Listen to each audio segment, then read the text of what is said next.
in the past? No, It's much more effective, isn't it? it's much like It's subtle. It's not stunning. Yeah, subtle.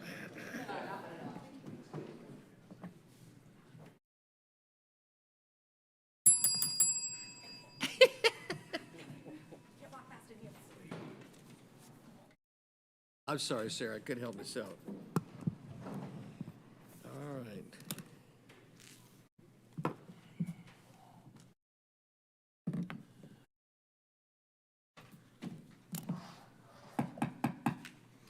Good evening and welcome to the City of Roswell Mayor and City Council meeting for August 28th, 2023. I am Mayor Kurt Wilson. I'd like to acknowledge my colleagues and council members present. Councilmember Sarah Beeson, Councilmember Christine Hall, Councilmember Lee Hills, Councilmember William Mortland, and Councilmember Michael Palermo. I'd now like to turn it over to our City Administrator, Mr. Randy Knighton, to explain how the meeting is run. Mr. Knighton. Thank you, Mayor Wilson. In accordance with Section Chapter 3.70 of the City Code, the City Council shall hold regular public meetings. The purpose of City Council meetings are for the public to participate and speak on agenda items which constitute formal decisions by the elected body. These items are listed on the published agenda, which can be accessed via the city website prior to the meeting. This is a public meeting, and some items do require a formal public hearing. A significant and important component of City Council meetings are to hear directly from residents on the items listed on the agenda. Public comments or questions are essential as the mayor and council, for the mayor and council to incorporate as they contemplate each decision. Residents are at the top of the organizational chart for council to hear from residents in these meetings. If you would like to speak on an item, we ask that you fill out a comment card which can be found at the back of the room and at the podium in order to ensure an accurate record of the meeting. We ask, of course, that everyone observe the principles of mutual respect and display the appropriate demeanor during the course of the meeting this evening, which should be reflective of this great community. The mayor is the presiding officer of the meeting and will ensure the orderly exchange of comments, questions, and discussion leading to decision-making by the elected body. We encourage those in attendance and the viewing audience to visit the city website for meetings, events, and departmental information. We also encourage everyone to review and participate in the various activities and offerings in the city, which you can find at roswell365.com. There are a number of events scheduled upcoming in the city of Roswell, which the mayor will discuss shortly, along with some other announcements which promote community, physical activity, and leisure as we all make Roswell the #1 family community in America. Mayor Wilson. Thank you, Mr. Knighton. And I'd like to ask Fire Chief Joe Panino to quit turning off the lights in the back. Joe, if you would, please. At this time, I'd like to call Pastor David Bonsolar from Bridge to Grace Church to lead us in the invocation and moment of silence. To the citizens of Roswell, thank you and welcome here tonight. And to the City Council, thank you for this opportunity to be here and to open us with prayer. And I think it's appropriate to pray for electricity to stay on tonight, all right? Would you bow your heads as I pray? Dear wise and loving Father, first let us say thank you on behalf of all who are gathered here this evening. Thank you for your many and abundant blessings. Thank you for life itself, for the measures of health we need to fulfill our callings, for sustenance, for friendship. Thank you for the ability to be involved in useful work and for the honor of bearing appropriate responsibilities. Thanks as well for the freedom to embrace you or the freedom to reject you. Thank you for loving us even so, from our boundless and gracious nature. In the scriptures, you have said that citizens ought to obey the governing authorities, since you have established those very authorities to promote peace and order and justice. Therefore, I pray for our mayor, for the various levels of city officials, in particular, for the assembled council, and I'm asking that you would graciously grant them wisdom to govern amid the conflicting interests and issues of our times. I pray for a sense of the welfare and true needs of our people, a keen thirst for justice and rightness. I pray for confidence in what is good and fitting. I pray for the ability to work together in harmony even when there is honest disagreement. I pray for personal peace in their lives and joy in their task. And I pray for a strong desire to create a beloved community here in our beloved city of Roswell. I pray for the agenda that is set before them this evening. Please give them an assurance of what would please you and what would benefit those who live and work in and around our beloved city. It is in your most blessed name that I pray. Amen. Amen. Thank you, Pastor David Bongeler from Bridge to Grace Church. That was a beautiful prayer. Thank you so much. Thank you. At this time, I'd like to call Major General John F. King, United States Army National Guard, to come forward and lead us in the pledge. Thank you, Mayor. Please join me. I pledge allegiance to the flag of the United States of America and to the republic for which it stands, one nation, under God, indivisible, with liberty and justice for all. And so, Major General John King, I'm going to ask you to stay up there if you would. I'd like to ask the council to come down and join me under the mayor's report for a reading of a proclamation for the Esteemed Veteran of Roswell Award to Major General John F. King, United States Army National Guard. And I believe you'll be joined by his Special Assistant, Andrew Vasquez. So thank you.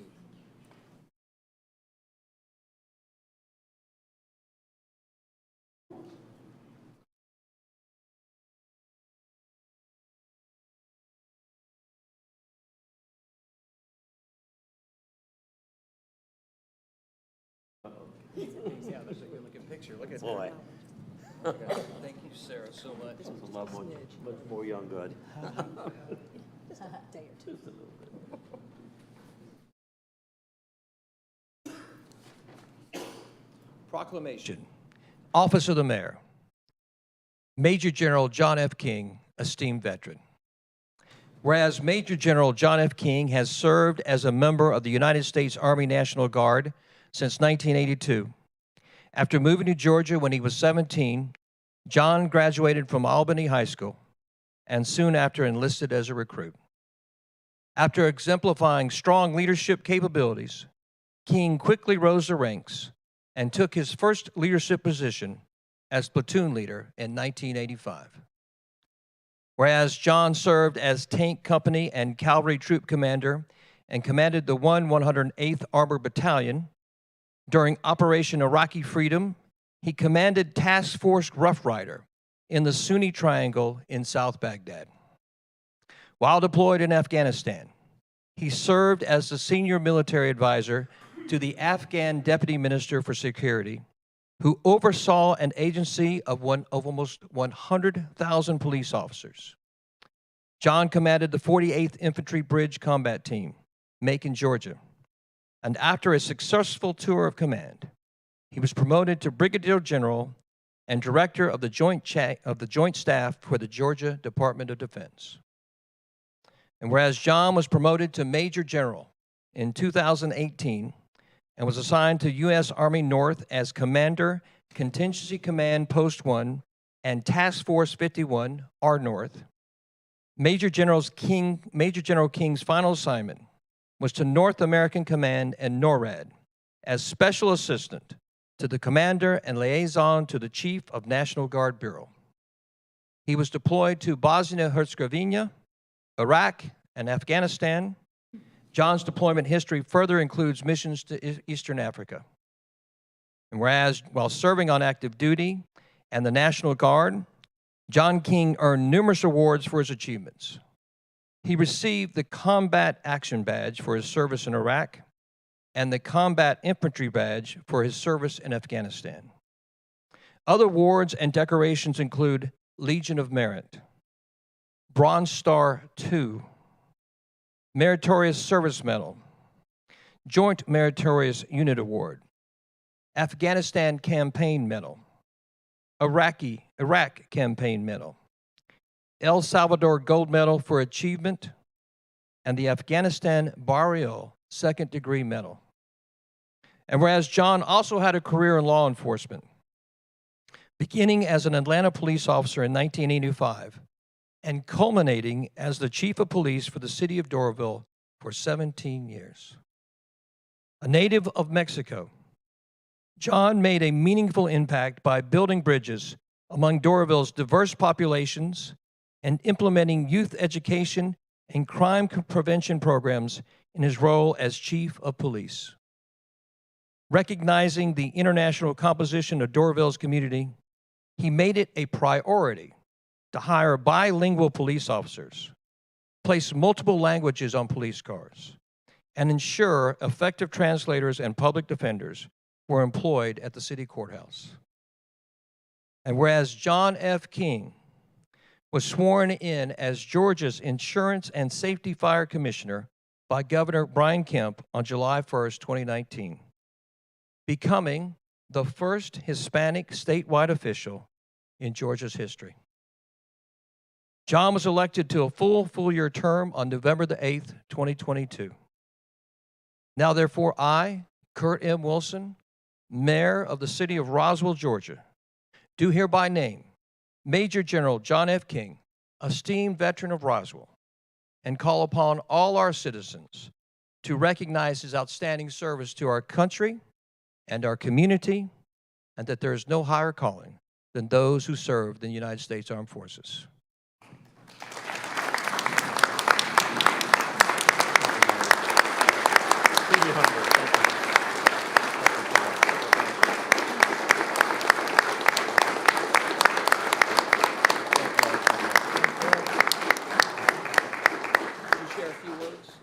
Well, thank you, Mayor. You know, the fire chief wanted me to make sure I made some appropriate remarks in support of their budget request. Just kidding. Mayor and council members, you have provided my house, my family, the security that I needed while deployed all over the world. And I thank you. I know you have no easy solutions. As a former police chief, I know nothing is easy. Everybody comes before you asking for some really hard things, and you have to maintain that balance. And I appreciate the fact, as a resident of this great city, that you have taken care of my property. You've safeguarded my bride and my family while I was deployed all over the world. And I cannot tell you how grateful I am for giving us this great city. Thank you all so much.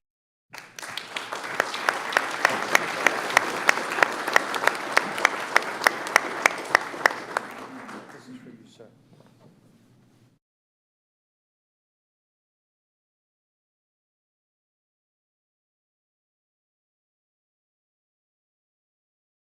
Thank you so much. Appreciate it. Ladies and gentlemen, Commissioner John King.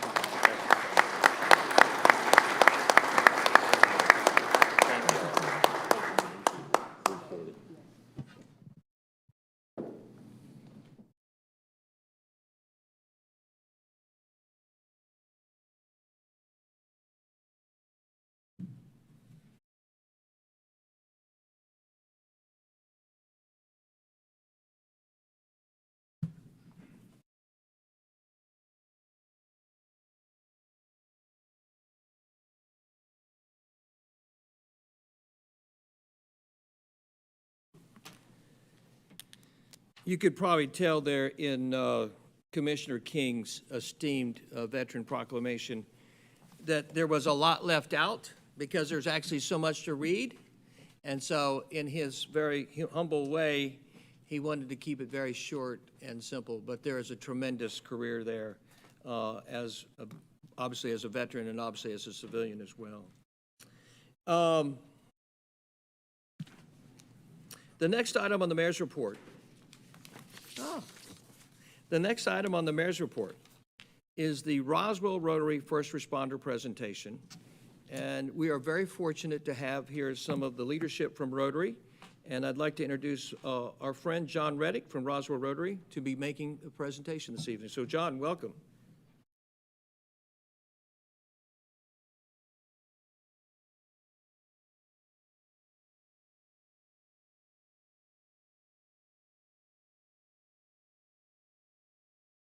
Good evening. Thank you for what you do. I'm John Reddick. I live in 435 Robin Court, and I have with me my colleagues Alex Kaufman, Jerry Orleans, and Susan Rumble. We're here representing Roswell Rotary. As some of you might know, Roswell Rotary has a major golf and tennis tournament every fall. This tournament typically raises in excess of $100,000 that we give 100% to North Fulton-based charities. This year, the tournament falls on 9/11. And so, while we will have a brief remembrance ceremony before the tournament starts, we want to do something special for our own first responders. So, let me offer to you first official Roswell Rotary Championship Trophy.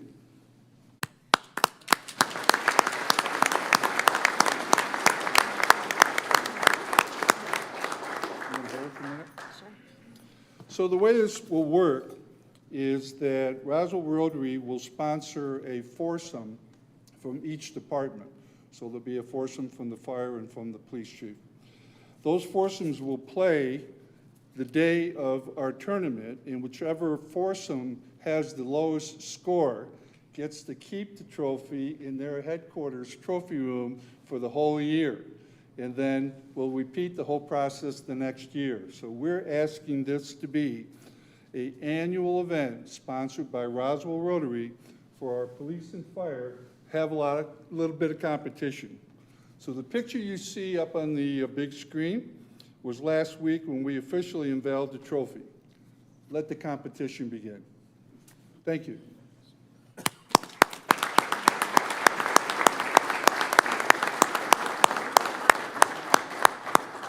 So, John, you want to stay up there? We'll take a few pictures. Council, you want to come down here and join everybody with these pictures? Come on.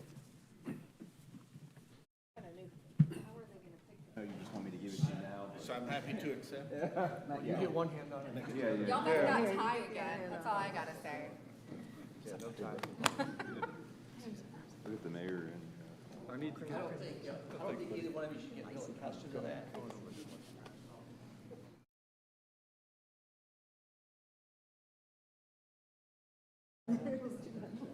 All right, so police is going to win this year. You can tell. Sorry, fire guys. You can tell he's got the stronger hold on it.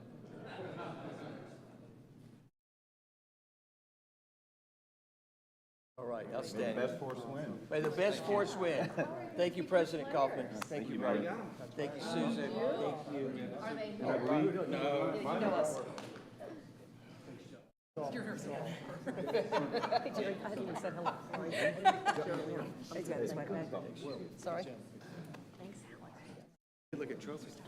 Well, I think you guys are keeping it at City Hall. I think we should. So yes, we will take this and keep this away from the fire and police for a little while. Make sure it doesn't go missing. Yeah, it doesn't go missing.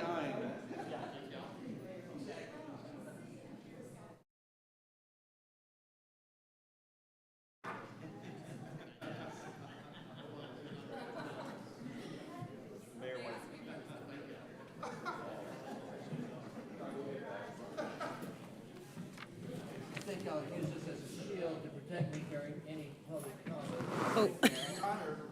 I can trust the trophy in you. John, if you want to keep it, we definitely understand. No, I love it. This was perfect right there. Thank you, Roswell Rotary. That's good. It's by design, Janet. All right, the last item on the mayor's report. Thank you so much, Roswell Rotary. Thank you, John, for what you guys are doing on that. And by the way, the tournament is September the 11th. It's sold out as always. I know that I think, unfortunately, the fire department has 2 teams, or the police has 2 teams. Police has got 2 teams. So I don't know how you guys gin that deal up, but the police has got 2 and the fire's got 1. But that should be great fun on Monday, September 11th. The last item on the mayor's report is upcoming events and some other announcements. I'm going to turn over to my colleague, Councilmember Lee Hills. Lee? Yes, thank you, Mayor. I want to continue to remind everybody to check www.roswell365.com for all sorts of upcoming events. New opportunities to entertain your guests, your family, and yourself are being loaded on this site for our local businesses, for our city organizations, and some of our nonprofits as well. So please check that out. Look up what's going on and get out and about. Also want to bring to your attention Music on the Hill, Friday, September the 8th. So we got 2 weeks, 7 to 9 right here at City Hall grounds. The artist is Geek Squad, from Motown and jazz to funk and hip hop. Should be a lot of fun. This is a free event. On Saturday, September 9th, from 4 to 9 at East Roswell Park, we have Doggy Days of Summer. This is a brand new event, and we're calling all dog lovers to bring their furry companions and get over to East Roswell Park. There'll be activities, pet vendor village, pet adoption, our own canine goose that you can check out, look at, maybe pet, but I'll leave that up to the professionals in PD. Food trucks, music, and more. So would love to have you on the 9th of September from 4 to 9 at East Roswell Park. Bring your dog. On Monday, September the 11th at 8:30 in the morning, right here at City Hall on the front steps, we will have a solemn and beautiful 9/11 ceremony. It's open to all. You don't have to be a Roswell resident to come and remember those we lost and be thankful for who we have and what we have. Also want to point out Team Maggie 5K, 10K race. That is Saturday, September the 16th at 7:30 a.m. You start on Willio at Kings Court Chapel. You can get information and register at teammaggiesdream.org. And that is support Team Maggie's Dream, whose mission is to financially assist young women and men preserve their fertility after cancer diagnosis. Also, History Seek Saturdays. This is Historic Trees of Bullock Hall. Saturday, September 16th from 10:30 to 12:30. Bullock Hall on Bullock Avenue. This is a family-friendly walking tour of the trees at Bullock Hall. And you can paint a picture, explore, learn, create, learn to identify trees, as well as the characteristics and use of various trees found at historic Bullock Hall. You can find out more about that at www.roswell365.com. Also would like to remind you to check out roswellartsfund.org/pathways. We have a temporary art installation that will continue to be on exhibit down at Don White Memorial Park. That goes until the end of September, and if you check out that website, you can see some of the interactive, super temporary performances and such. That'll be at Riverside and down at Don White. So hope we will see you out and about in Roswell, and Roswell365.com is where you can find out. And Councilmember Hills mentioned the Maggie's Run, which is obviously for a great cause. It is also a very flat course for anybody wanting to consider a 5K or a 10K. My neighbor and I both got our fastest ever time in that run. So if you're looking for a flat run for a great cause and a lot of fun afterwards, definitely check it out. Thanks, Lee. Thank you, Mike. Christine will be leading our 9/11 ceremony Monday week at 8:30 a.m. here on the front side of the City Hall steps. Last year was the first time we'd had a 9/11 ceremony, and I think it was an incredibly solemn and well-done event by our senior leadership team. And so I know Christine will do a heck of a job. I hope you all will join us on Monday, September 11th here at 8:30 a.m. All right, so that concludes the mayor's agenda. Next is the consent agenda. Does council have any questions or comments regarding any items on the consent agenda? Councilmember Beeson. Very briefly, I wanted to circle back since this is on consent agenda item number 7, which is the replacement of the 4 existing reticular artificial turf fields at Roswell Area Park. A question that I had in committee was to Mr. Leatherman as to whether there was any PFAS found in the synthetic turf. This is a replacement, it's not a new turf field. He did follow up with me via email and provided a third-party report that the vendor had, and the PFAS was not detected in the third-party laboratory testing. So wanted to make sure I closed the circle on that. Outstanding. Thank you, Sarah. Thanks for the follow-up. Thank you, Mr. Leatherman. No, thanks, Jeff. Any other thoughts, comments, or questions from council? Yes, sir, Councilmember Palermo.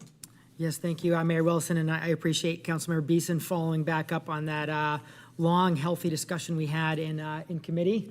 And just want to stress again, more recently with some of these different soccer tournaments that my daughter Santos teams have been playing that have been canceled due to the heat that radiates out of the turf, and the many other disadvantages with the turf compared to grass when properly setting up the right drainage, et cetera. As I mentioned at committee, I fully support this item right here. Absolutely, we have these turf fields that absolutely need to be replaced, and I'm glad we're doing that, and look forward to seeing that happen fast. And at the same time, I look forward to Parks and Rec coming with some different solutions and potential ways to make it so that we have the absolute best drained grass fields in all of America, which I think helps lead to the best family-friendly community in America of having grass fields with great drainage and great support for our kids. But again, fully support it, just like I did at committee, and appreciate the continued healthy dialogue on it.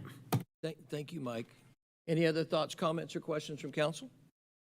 Being none, I ask if there are any Roswell residents who'd like to speak on the consent agenda? Yes, sir? Yes, sir. You want to speak on the consent agenda?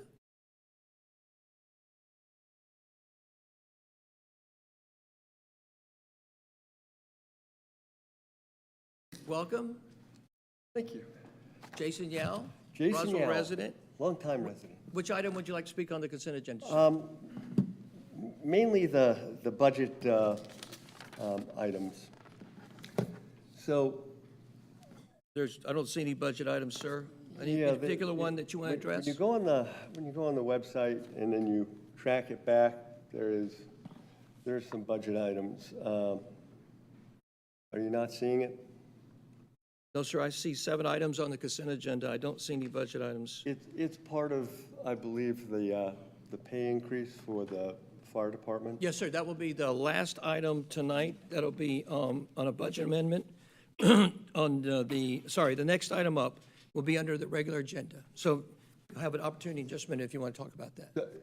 So is that not on the consent agenda? No, sir, it's not on consent agenda. It's next. Never mind. No worries. I'll come back to that. We'll see you in a minute. But I would like to say, the consent agenda seems to get bigger and bigger and kind of dwarfs the regular agenda. And, you know, if you only have 5 minutes to speak on any particular item, if you're going to speak on the consent agenda and there are a couple of different items you want to address, you've got 5 minutes to wrap it all into. And I just think that inhibits healthy public discussion of some of these items. So, as you probably know, Jason, all these items are addressed in committee, among other areas. And I'm sure you don't feel like a resident who doesn't get his fair chance to voice his opinions on any particular matter. I wouldn't think that you're suggesting that at any time. Be that as it may in committee, there's no public comment in committee.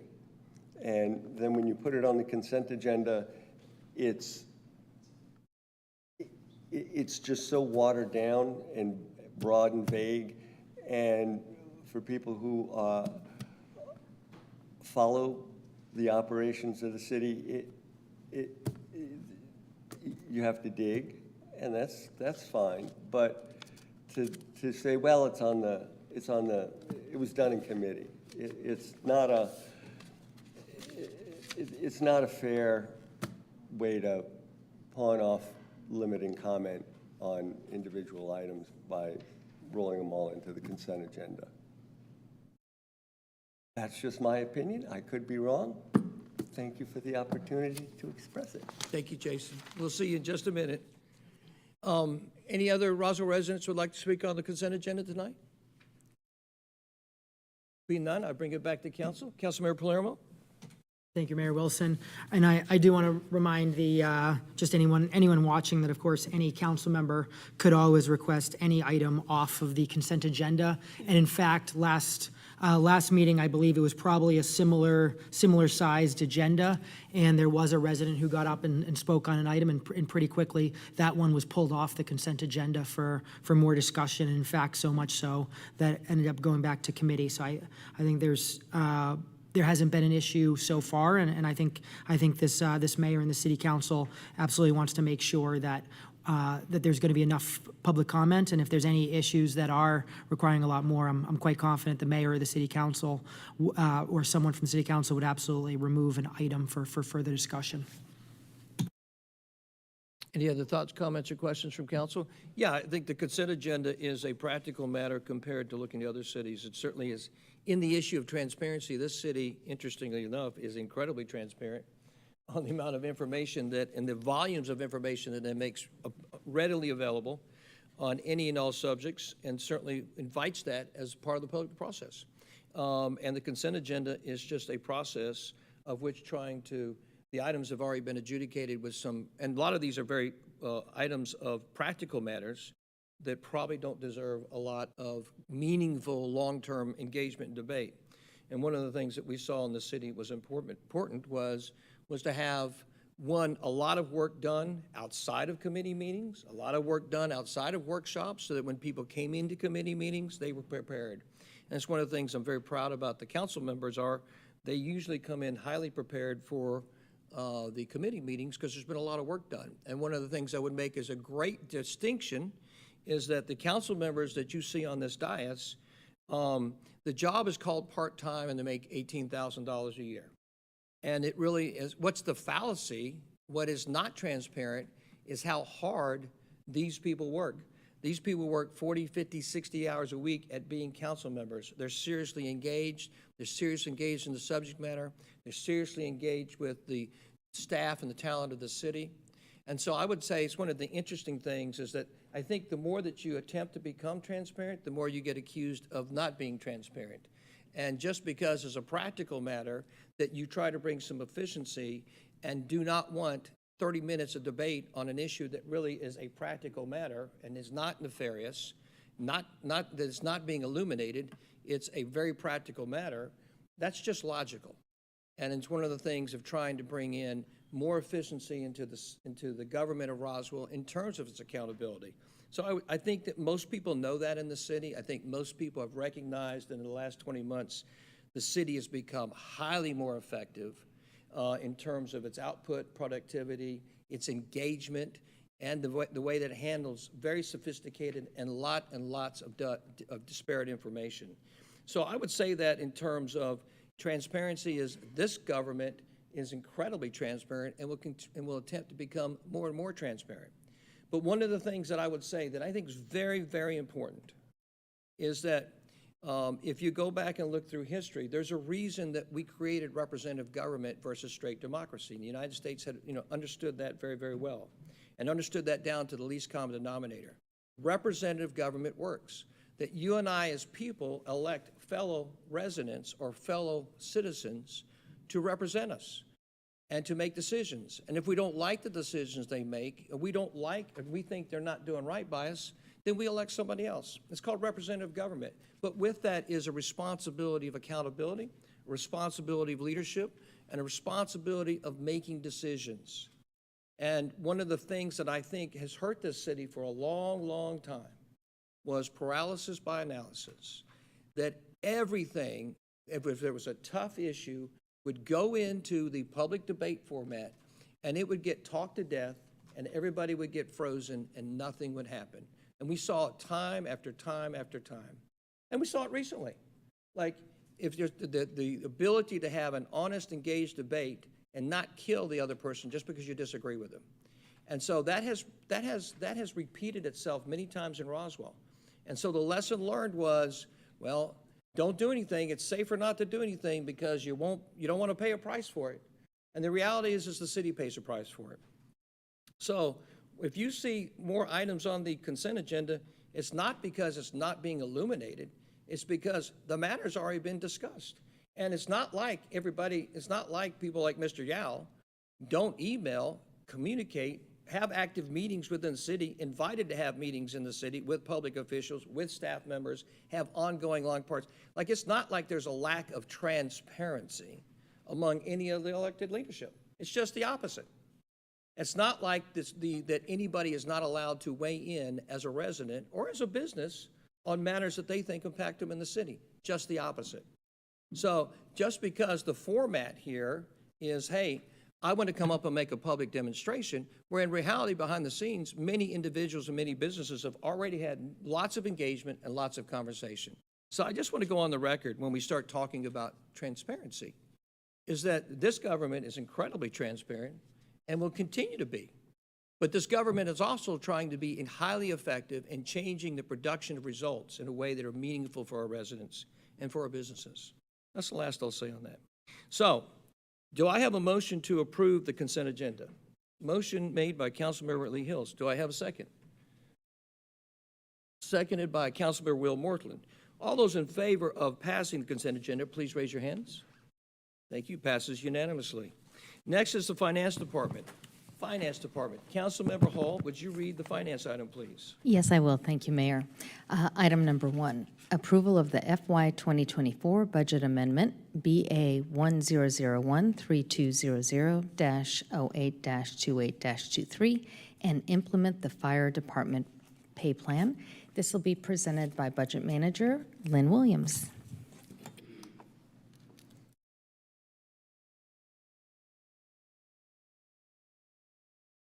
Good evening.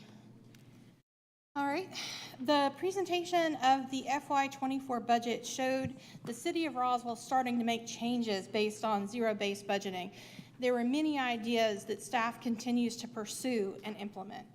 Ideas such as realigning grants division to report to finance, security and probation to within police, emergency management to fire department, facility services, and a stormwater plan reviewer to environmental public works.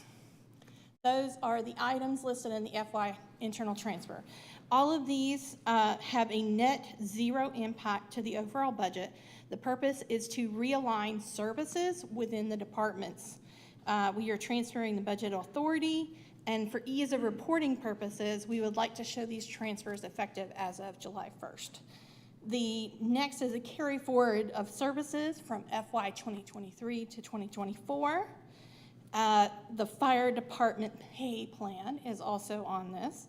This was an item that was discussed at committee that had mayor and council support for moving forward at the best-in-class pay plan.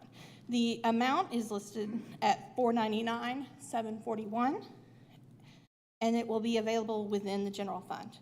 The next is a grant for Liberty Park revitalization project. This is just establishing the budget for the revenue and expenses within this grant fund. It is a state ARPA money.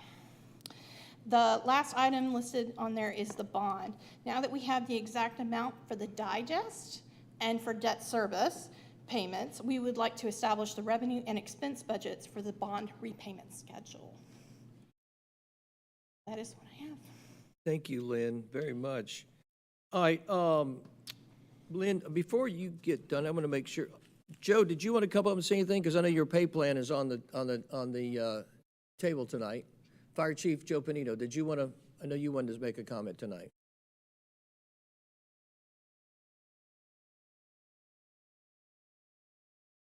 Welcome, Joe. Never turned down an opportunity to brag on the team.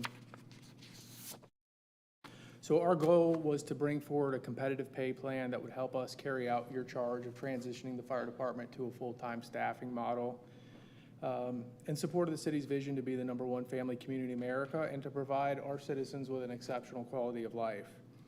And while working on this project, I was going through some old emails, and I found an email from December 17th of 2021 from City Administrator Knighton stating that the then Mayor-elect Kurt Wilson wanted department heads to provide 3 wishes of what they want for their fire department, so I didn't want to turn down the opportunity.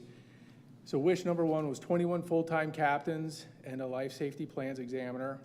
2 was replace fire stations 22 and 23, and 3 was construct a public safety complex for fire, police, 911, and the emergency operations center. So essentially 25 wishes when you ask for 3.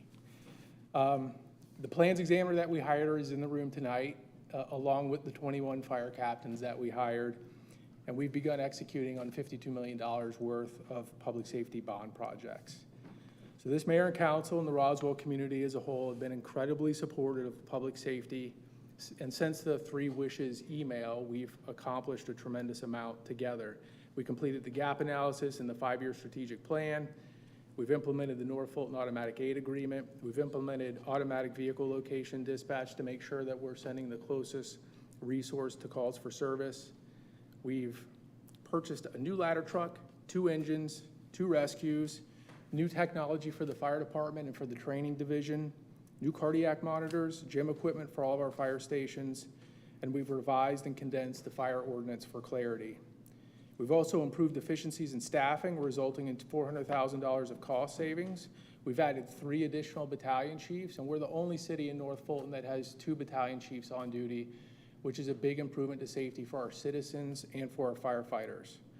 And they, along with the 21 full-time captains and the rest of our team, have helped us maintain 247 days of uninterrupted operational readiness. We haven't fallen beneath that minimum staffing level since Christmas Eve of last year, which has never been done in history. That's gigantic. Yeah, so that is you all. And credit to this amazing team, they've also reduced response times to emergencies, as you may have seen in the news, by over a minute since last year. So that's a big improvement of service to our citizens. So as mentioned, we hired a fire and life safety plans examiner to improve customer service to our business community. We hired our first logistics captain to ensure that we're responsibly managing city assets, and we'll soon be hiring 12 company officers, 12 firefighters, and the city's first full-time emergency management position, which I plan to post those positions tomorrow. And of course, implementing the new fire department pay plan that you have in your agenda packets. So this project started in September of 2022, and we met with City Administrator Knighton and HR, and we started our own internal compensation study looking at the surrounding agencies. In May, the city brought on a consultant, and we met with them to review our org chart, our positions, and the findings that we had so far. Later, we reviewed the consultant's findings with HR, Mr. Knight and Mr. Reinhardt, and then the consultant found in some cases we were as much as 30% behind the market. So we utilized the findings from the consultant. We drilled down on our North Fulton competitors. We compared benefits. We found that most of our surrounding agencies have increased their pay within the last year. And on average, our pay ranges were about 23% behind the North Fulton market. So we took all that information and we presented the findings to you on August 15th at committee with several options for you to consider. And we received tremendous support by this mayor and council, and it was clear that you did not want to consider a break-even pay plan. So not only was I instructed to bring forward a best-in-class pay plan, but since that meeting, I was challenged not once but twice by the mayor to make the pay plan even better. And that's what this pay plan accomplishes. So this investment in best-in-class public safety recognizes the contributions of our team and will help us continue to attract, hire, and retain the best of the best. We have a lot of talent within the ranks, and people are paying attention to what the men and women of the Roswell Fire Department are accomplishing. And I'm also frequently contacted by people who are impressed by the amount of support we receive from our elected officials and the Roswell community. So before I yield for any questions, I'd like to read an example of one of the messages that I received from one of my colleagues at one of the North Fulton cities. Hey Chief, I know this may seem a little informal and out of the box, but I just had to take the time and send you a message to let you know how impressed I am with what Team Roswell has been able to accomplish. As many people were, I was skeptical about the ability to transform the Roswell Fire Department as an organization. You all have done a phenomenal job of not only creating a vision, but also creating an amazing environment and surrounding yourselves with innovative forward thinkers. The message and fundamentals that have been instilled were evident at the recent committee meeting with the mayor and council. As I watched, it was clear that a lot of time and energy was put into developing the foundation of what it takes to create a world-class organization.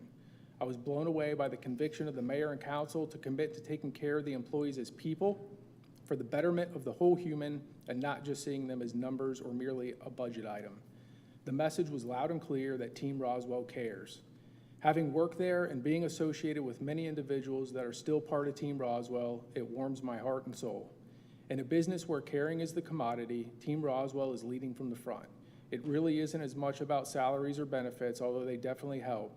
It is the message and environment that has been fostered that people matter. From an outsider looking in, the city of Roswell is setting the bar extremely high and walking the walk. And with that, I'll turn it over for any questions. Thank you, Chief. Yes, sir. Thank you for that presentation. So, council, any thoughts, comments, or questions? I'm guessing, Sarah, yes, ma'am. First and foremost, to reiterate exactly what Chief Panino said, I really want to commend all of our fire department, especially those who are in the room this evening. I recently, actually it was ironically, right after the committee meeting where we discussed fire pay, I went to a local establishment to join my family who plays trivia every week, and I got to witness RFD in action. A gentleman went unconscious in the middle of his meal and had a medical episode, and Station 22, Shift A, responded in 4 minutes flat. And I got to watch them come into the room, and I also want to commend 911, whom I got to speak with over the phone, who very much still is the calm voice in the dark. But to see them at work, and especially after we had that presentation, you can really see how much they invest in our community. And realizing that the unfortunate way that a lot of folks come into contact with our firefighters and our first responders can oftentimes be one of the worst days of our life. Not realizing how much sacrifice and investment that these folks put in every single day to making our community safe, to increasing our quality of life, and to making us America's most family-friendly city. And really, that's the cornerstone of this. I also want to commend Mayor and Council, going back again to before I was even on council, so I cannot even say that I'm involved in this. They were incredibly aggressive about expanding our fire department. They were very aggressive about having best-in-class pay, especially for police right off the bat. And I think this can start to bring that parity so that our first responders collectively can benefit from that. It can help us be more competitive with being able to recruit, especially as we're coming on more of these full-time pay firefighters. But most importantly, it helps us recruit that top talent that really makes sure that we're taken care of here in Roswell. As part of being your council member, it's my responsibility to be the arbiter of the best and highest use of your tax dollars. And frankly, I cannot think of a better reason or a better use of our taxpayer dollars than making sure that these folks are taken care of. So with that, I do urge the rest of Mayor and Council to pass this item tonight. Thank And you. thank you to Fire, and thank you for Chief Benino. It is his expertise that made sure that this all came through. Thank you, Sarah, very much. Yes, sir, Councilmember Palermo? Thank you, Mayor Wilson, and Chief, thank you for sharing that with us. So I think this is definitely a great opportunity for really the residents of Roswell, because you know, I see a lot of faces. I remember from a year ago when we rolled out the full-time captains, which was exciting, and with the prior years that I had, I did not see that being possible, and so glad with this mayor and council it was. And although you won't admit it tonight, I'm guessing there's no way when we were swearing you in here that you were thinking there'd be a budget amendment for you in less than a year.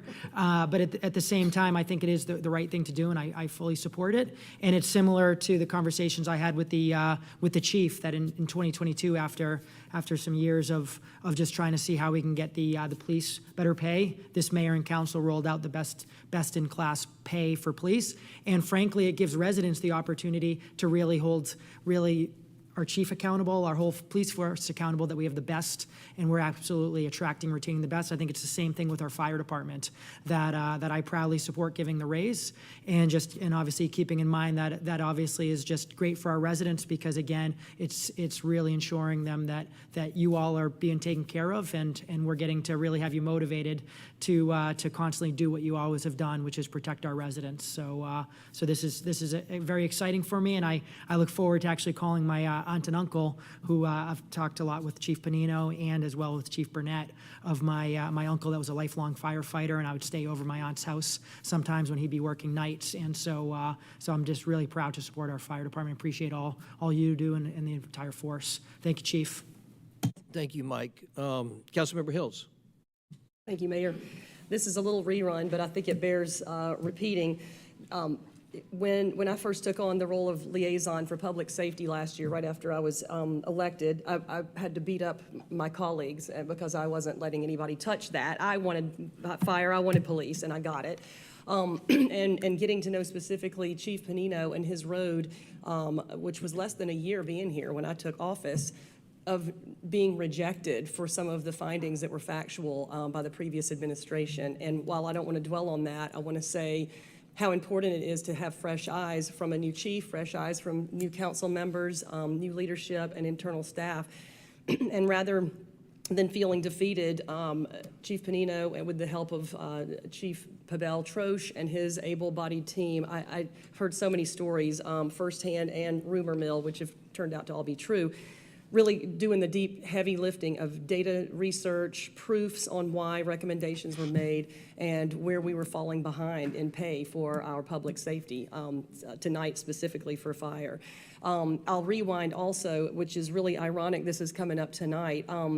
So at the inception at Roswell High School of Project 9/11, putting in the flags, I was second chair for that, serving with a friend of mine and her daughter who put forth that project, and I believe this is the 9th year.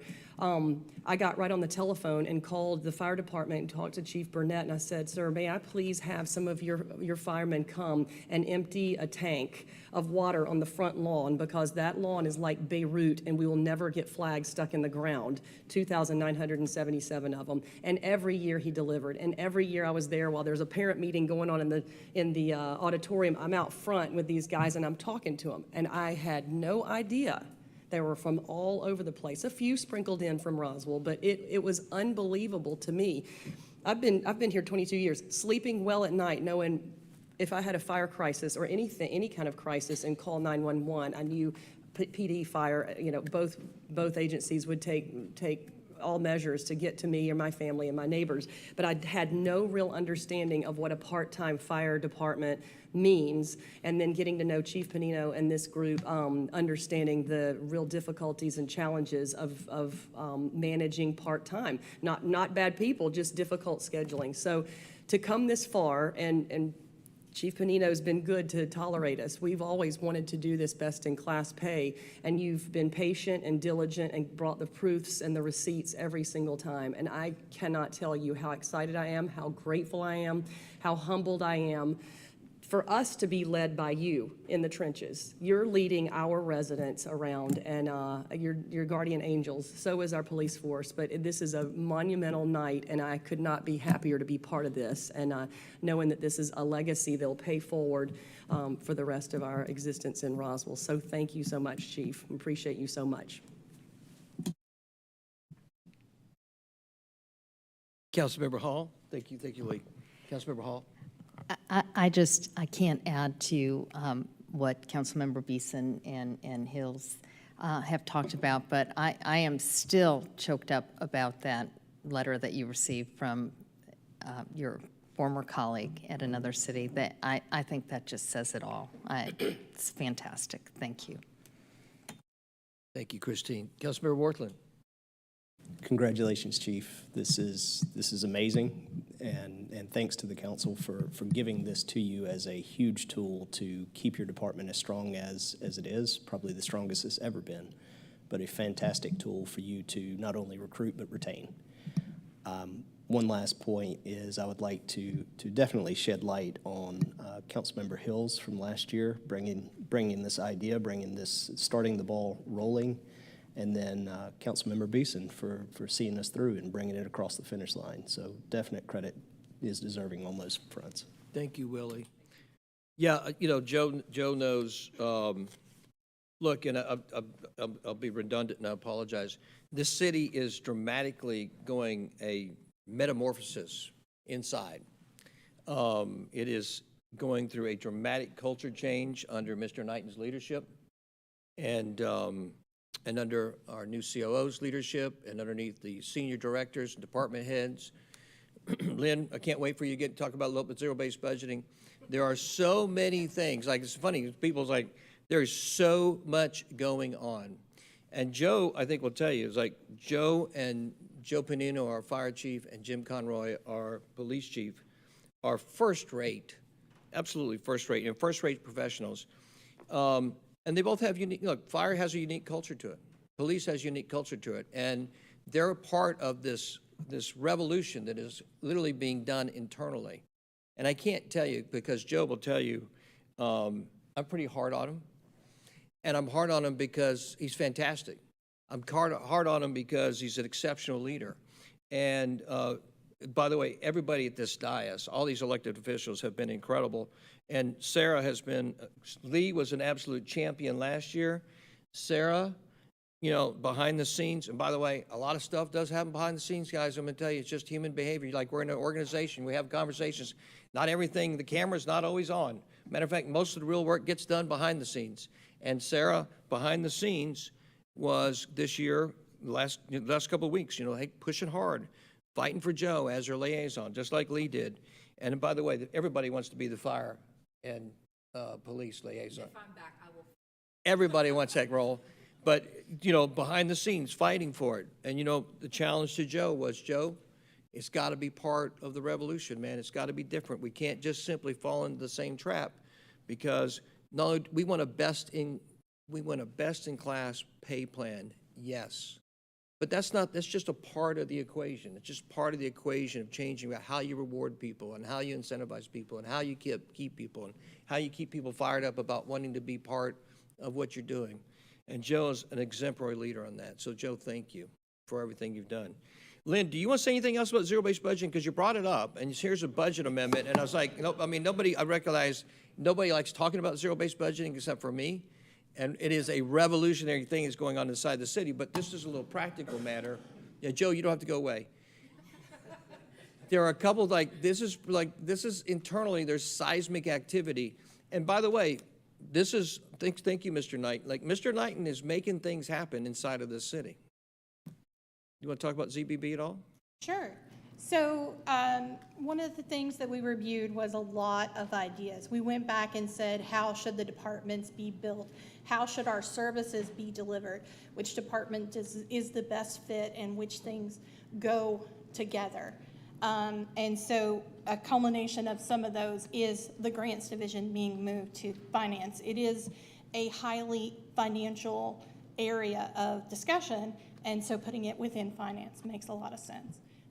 Things like security to police department, the emergency management position to fire department, that just makes sense to put those in the public safety arena. And then stormwater plans reviewer, that was within ComDev. We are going to have that report to Environmental Public Works, which is the stormwater lead. So having those services be led by the department that would be most appropriate is a lot of these changes that you see up there. The facility services division moving to Environmental Public Works and pulling in some of the cost attributing to fire and all of those, so that the facility services will manage those buildings for the fire department. Lynn, thank you. And by the way, I know we've done it before. Most people don't get to know you. They don't know, like, how much you and your team do. Oh my God. Like, I don't know how many hundreds of hours, literally, of meetings you were on zero-based budgeting in the last 12 months, but pretty amazing stuff. Thank you for your service. Council, any additional, really amazing, sorry, I don't mean to discount that because it's like crazy what you've done. Any additional thoughts, comments, or questions from council? All right. Any Roswell residents that would like to address the approval of the FY24 budget amendment and implement the fire department pay plan? Yes, ma'am. I'm sorry. Forgive me. Yes, come on up right at the front. I apologize. Oh my gosh. So sorry. Please tell us, everybody, who you are and where you live in Roswell. I'm so sorry. Yes, thank you, Mr. Mayor and Council. I'm Nancy Talbert-Yolmes, and it is my honor. I've been waiting patiently to be able to speak on behalf of the Roswell Fire Rescue First Responders. I am the owner of the Talbert-Yolmes School of Dance. I have been for the past 44 years. During that time, I have seen the metamorphosis of the fire and rescue. We started our business on Canton Street, small home. We called Roswell Volunteer Fire Department when something would happen. Now we're on the corner of Howes Way and Howes Road, and in the past 12 months, between Station 22 and Station 25, we've had them at our facility for 6 different occasions. That may not sound good on our part, but I can tell you, their service is beyond the best of the best. When it is one of your students and one of your children of Roswell that is laying unconscious on the floor, or that has broken her ankle and the bone is protruding through the bottom of her skin. You know what special people these are. I cannot sing their praises highly enough. They are so professional, they are so kind, they are so caring. Their response time is utterly amazing. By the time we call 911 and have the doors open and we're waiting, they're there. It's amazing. And I want to thank them for what they have done for our business, our students, and for the citizens of Roswell. I'm a fourth generation Roswell resident. I have seen this from one fire station, if you wanted to call it that, and one police officer, 2 or 3 maybe, to what we have today. And I am so thankful for your leadership and for what they have done for all of us. Thank you, Mr. Mayor. Thank you, Nancy. Thank you for everything you do for our community. Love your dance studio. It's pretty awesome. Yes, ma'am, Miss Russell. Yeah.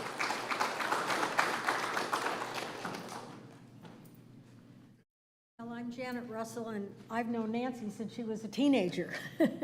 So I remember when the city of Roswell was all volunteer fire department. And since I grew up and walked past a firehouse every day for 12 years in San Francisco, and San Francisco firemen are highly regarded for many reasons, I'm so pleased that we have gone this far with our fire department. For decades, I have been standing here and saying this: how much would they pay you to run into a burning building to save a crackhead who started the fire? Not too many of us would say, sure, I'll do that. Why not? And these guys do. And I think, you know, I take them food, I do stupid stuff at the house over here, and I always remind them, this is from the old lady that lives at 260 Willow Springs Drive, so when you get a 911, you better hurry and save me because you won't get any more treats. And they always laugh, and I run into them at the Kroger on Mansell Road. They do their shopping there, and we chit-chat. A lot of them I don't know. But they say that money talks, right? Well, I think we have to talk the talk by saying thank you and giving them lots of more money. Thank you. Yes, ma'am.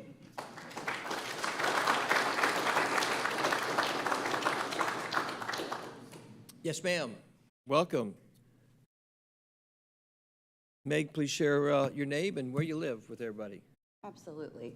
Meg McClanahan, 145 Roswell Farm Circle. I'm actually here to ask about the unspent professional services line item. At a committee meeting in June, Councilmember Vanstrom asked for clarity on that, and you responded that it was for Peter Sarkov. And I just want to know, is he a consultant? Have we hired him? Is there an RFP process that was involved? Just more details about what that line item is for. Thank you. Thank you so much. Any other Roswell residents? Yes, sir. Welcome, Mr. Yao, Jason Yao, Roswell resident. Jason, I should know your address, but I apologize. I can't quote it off my head, top of my head. Well, I just live down the road. Yeah, there are 2 things. The Liberty Square Park revitalization, isn't that in the path of the Big Creek Parkway as it's being reconfigured? Anybody? Nobody? This is your time, sir. So, but the bigger thing is the carry forward for the $250,000. What's that for? Is it consultants? I mean, spending a lot of money on consultants. When you were all running for office, there was a lot of talk about cutting back on the use of consultants. And a carry forward just seems to be kind of a contradiction in terms if you're doing zero-based budgeting, how can there be such thing as a carry forward? You're starting from scratch. What is that $250,000 for? It's a mystery. Can somebody explain that? Because inquiring minds would like to know. Thank you. Thank you so much. Appreciate your time. Thank you, sir. Yes, ma'am. Welcome. Please share with us your name and where you live. Welcome. Mayor and Council, excuse me. Kelly Davis, 65 Vickery Mill Village. I'm going to go on this subject. I'm not really here to talk about the budget. Thank all of these gentlemen and this department because I live by the waterfall. And we are in the Mill Village, and they are there all the time helping us. And my only question really is, we promote swimming and picnicking down by the waterfall in our water. And it's a sanitary and safety issue, and I'm sure all that they can attribute that because it's every day during the summer and every weekend. And I'm just wondering why we can't say no swimming. Enjoy the trails, enjoy the area, don't walk on the dam, don't get in the water, so on and so forth, because we don't swim at the duck pond at Roswell Area Park at the rec. Why do we let everyone swim there and then like provide safety devices for them to swim? I mean, y'all, it's so gross. And Jeff and Darius are awesome part of the Parks Department that help us, and the stories that I hear and what they have to clean up and what they see all the time, it's just absolutely disgusting. It's a sanitary and safety issue. And I would think if we didn't allow swimming, well, everything else, it would help. So that's kind of my question, and I'm not sure how that gets answered, or is there an answer? Kelly, feel free to send me an email, and I will follow up on you personally, because that's not really germane to the item. I know, but Yes, I ma'am. was thinking that it was open forum tonight, and No, I ma'am. apologize, but I was going to get it in there because That's I okay. need to ask this. Send me an email, question. I'll follow up with you, I promise. Thank you. Yes, ma'am. Thank you, Kelly. Any other thoughts, comments, or questions from Roswell residents related to the item at hand? If not, I'll bring it back to the council for any additional thoughts, comments, or questions. Yes, ma'am. Councilmember Beeson. Just based off the public comments that were given, could we provide any amount of clarity on the 250? I think we on the dais were probably familiar with it, and I know to one of the members of the public's point, I think it was Meg, had said that it came out of committee, but because that happened a while ago and it was in the last fiscal year, could we provide at least some brief amount of clarity on what that is? Councilmember Beeson, would you be happy to provide that clarity? Because we had a robust conversation in committee, and by the way, the council member that was referenced was heavily involved in that discussion and heavily involved in decision-making and heavily involved in the relationship with that particular vendor. So it was interesting all of a sudden to not have incredibly robust understanding of it in that particular committee meeting, which we then described in the committee meeting, which we all have been a part of, many conversations for many months and integrally involved in this. And like everything else, not every detail of every fact of every conversation is put out into the public domain. And that's not practical, nor is it logical, nor is it understandable, nor is it, it's just like sometimes there are some who are saying, hey, I forget what the quote was a minute ago, and I'm not even going to give it justice, but Peter Sorkoff is a consultant, I believe, that we hired last year and that we've hired for this year. And this is related to the money, $250,000 that we were going to pay last year that did not get paid in the fiscal year of last year for the services specifically to, I believe, Sarah, which I think you can relate as well, economic development and real estate, if I remember correctly. If I may. Yes, ma'am. Yes, going to City Attorney David Davidson, because that item came out of closure, and I know that there's the executive session, so after we end our council meetings, we go into closure, it's a closed session. I typically don't know what the line is of what we can and cannot discuss in and out of closure, which is why I guess I wasn't necessarily directing that question at you. It was more so for the city attorney to provide clarity. But to Mayor Wilson's point, I guess my understanding originally was that it had to do with real estate acquisition, and that's why that item was in closure. But however, if it has to do with economic development, I guess there is some level of concern that that would have to be bid out. But typically it's not bid out if it's just related to real estate services. So as long as his contract is executed only within those parameters, that would be why.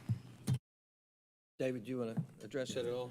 So this mayor and council, as everyone knows, has taken a lot of steps towards economic development. A lot of that entails real estate. In fact, most of it entails real estate, whether buying or selling or leasing or granting easements or other matters. So it's imperative that we have somebody that has the wherewithal to advise us on such real estate matters and has the connections to bring in players that we would not normally be able to bring into the picture. Yeah, I can tell you, as the mayor of Roswell, I'm sure everybody on this dais would love to share in full detail all of the things that are going on, right? But the reason they're not shared, particularly along the real estate matter, is it has the potential of interfering with the opportunity to happen. Yes, Councilmember Hall. And just to maybe help folks understand, the city's on a fiscal year, and most traditional business is conducted on a calendar year. So sometimes you will have some carryover from your fiscal year that goes into your second fiscal year, but it's really part of the same calendar year. So perhaps that helps clarify it a little bit. Thanks, Christine. Any other thoughts, comments, or questions from council? Very good, thank you. With that, I think it's yours, Christine. Would you like to make a motion? Yes, sir. Thank you, Mayor. Motion to approve item number 1, approval of the FY24 budget amendment BA 1001-3200-808-28-23 and implement the fire department pay plan. Thank you, Christine. Do I have a second? Seconded by Councilmember Hills. I'm happy to share that with Councilmember Beeson. Can we split the second? Oh, sorry, Sarah. Sarah, I'll give it to you. I'll take it. All right. Second by Councilmember Hills. All right. All those in favor, please raise your hands. All right. The approval of the FY24 budget amendment passes unanimously. Thank you.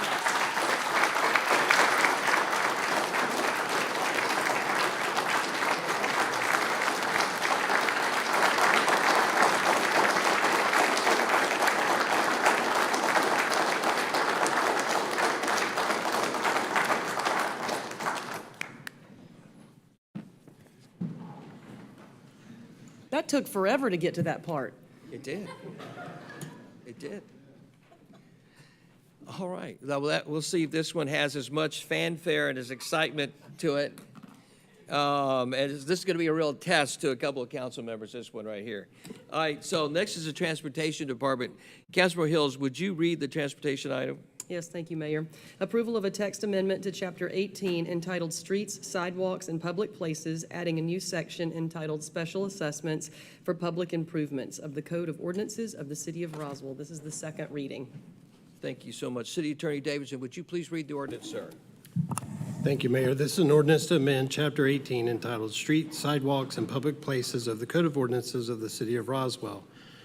Now, therefore, the mayor and council of the city of Roswell, pursuant to their authority, do hereby adopt the following ordinance. Chapter 18, Streets, Sidewalks, and Public Places of the Code of Ordinances of the city of Roswell, Georgia, is hereby amended by adding a new section, 18.5, entitled Special Assessments for Public Improvements, text of which is incorporated herein by reference, and if approved, this is the second reading.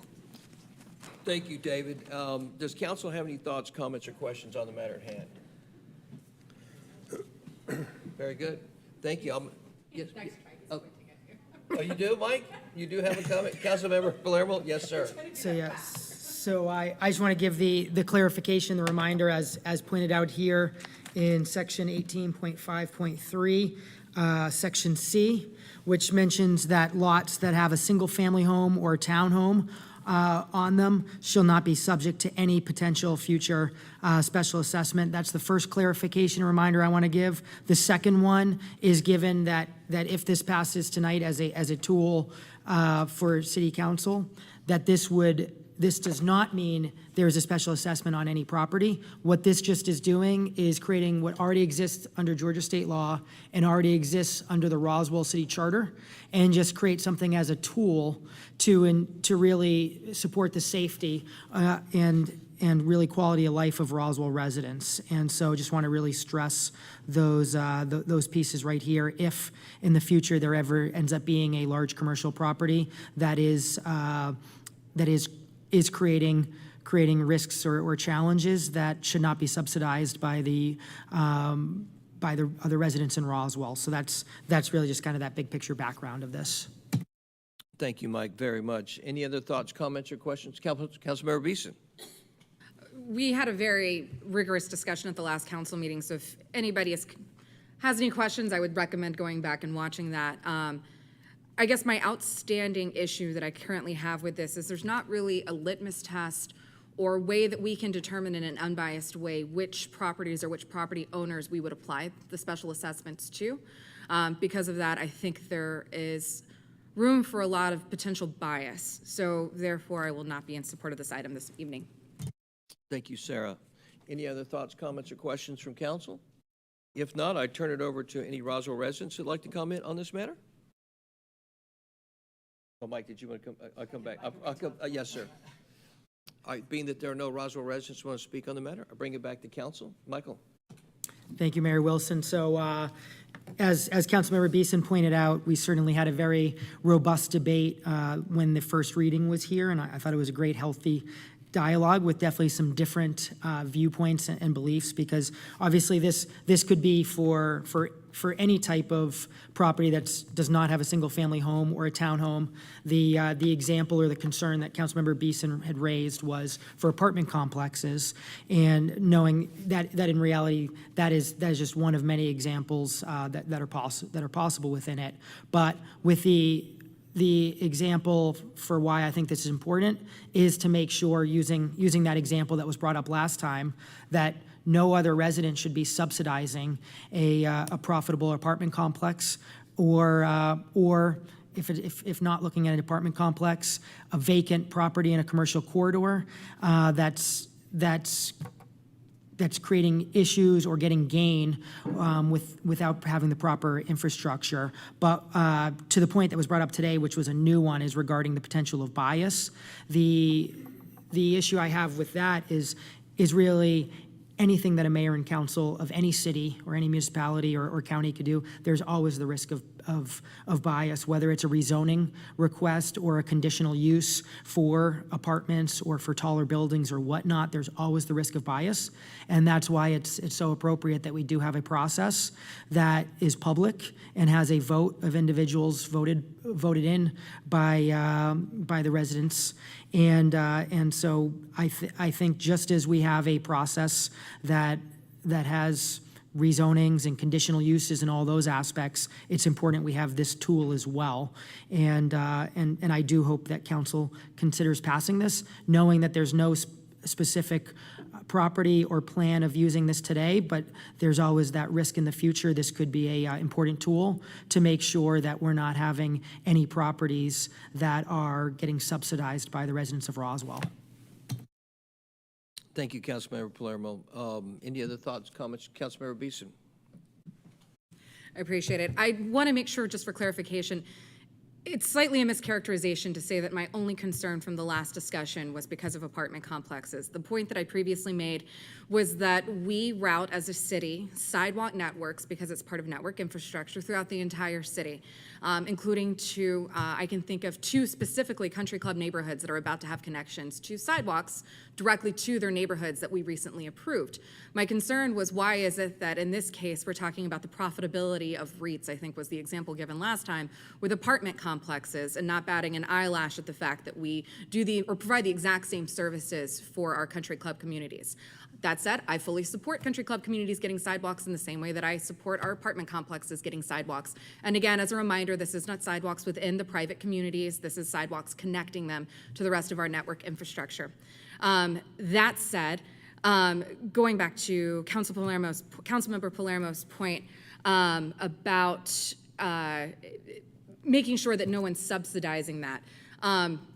Again, this is how network infrastructure works. We pay for people's roads, we pay for people's sidewalks. It's allowing the connectivity. My concern with the bias, you talked about zoning or rezoning. Those are examples where a property owner comes forward to the city and asks for permission in order to rezone those. In this situation, they are not asking for permission. We are telling them we are doing X, Y, and Z to your property. Here is the bill. Again, I think that opens up the door, especially because we don't have parameters set in this ordinance as to how we'd be applying special assessments for potential bias. And that's my concern. And with that, I will end my comments. Thank you, Sarah. Mike, you coming back, aren't you? Councilmember Palermo. Was it my hand raised that gave it away?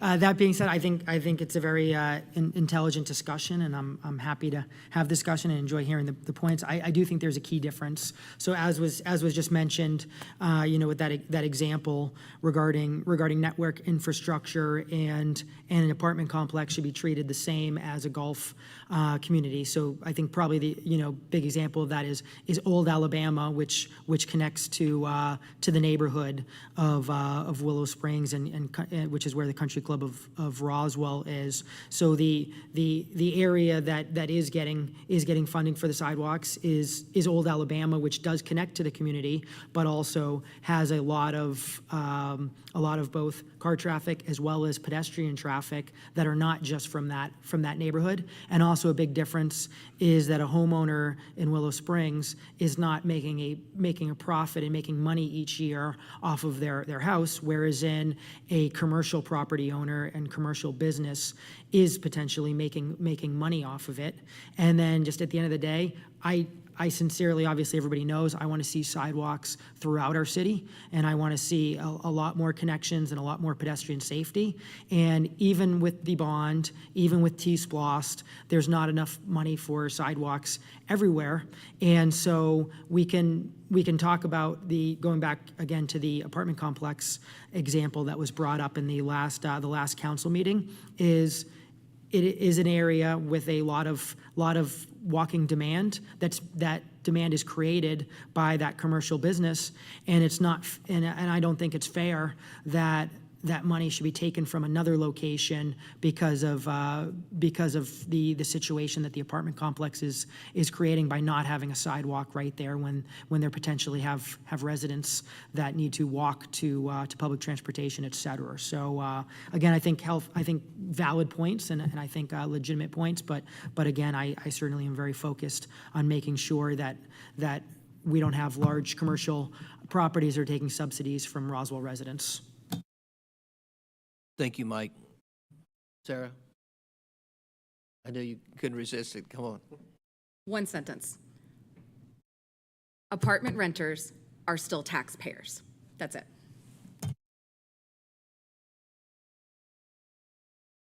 Any other thoughts, comments, or questions from council? Being that there are none, Councilmember Hills, would you like to make a motion for the second reading? Yes, I would, Mayor. Motion to approve the text amendment to Chapter 18 entitled Streets, Sidewalks, and Public Places, adding a new section entitled Special Assessments for Public Improvements of the Code of Ordinances of the City of Roswell. Second reading. Thank you, Councilmember Hills. Do I have a second? Second. Seconded by Councilmember Palermo. Sorry. All those in favor of the approval of text amendment Chapter 18 on the second reading, please raise your hands. All those opposed? The vote is 4-1, and the motion passes. Thank you very much. At this time, City Attorney Davidson, would you please read your item under the City Attorney's report? Thank you, Mayor. The only item I have is a recommendation for closure to discuss personnel litigation and real estate. Thank you, City Attorney Davis. Do I have a motion for closure? Motion made by Councilmember Beeson. Do I have a second? Second by Councilmember Hills. All those in favor of moving to closure, please raise your hands. We are now officially moving to closure. Thank you very much. Being that there are no other items, this mayor and council meeting of August 28th, 2023 is adjourned. Thank you so much.